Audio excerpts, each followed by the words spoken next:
یا مردای عزیز، هر کسی که نفقه میکنه البته ای پروردگار بدلش میگیره. متاسفانه این شیطان همیشه انسان وسوسه میکنه. هوشت در سرت بگی تو فرزند داری، آینده داری، شاید روزای سیاه به سر بیاید، برای روز سیاه منعش کو که پگه هیچ که به درد نمیخوره. همین وسوسه شیطانه. اعوذ بالله من الشیطان الرجیم. الشیطان یعیدکم الفقر و یأمرکم بالفحشاء. خدای بزرگ در قرآن میفرماید که ای مسلمانو، شیطان به شما وعده فقر میده، شما را از فقر کمبغلی میترسونه و شما را امری به فحشا میکنه، از صدقات باز میداره، از زکات باز میداره. ببینید، والله یعیدکم مغفرة منه و فضلا.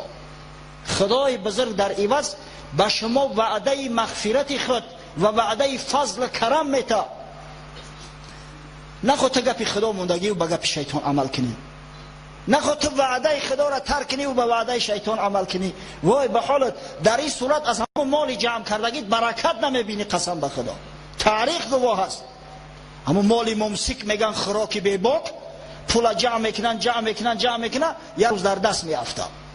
همه جمع کردگیاش میگردونه میته، در بدل با خانه و در گاو و مالش میفروشه تا اینکه جانش خلاص کنه از حبس خانه. اما مالی ممسک خوراکی بی باک معنوش همی است.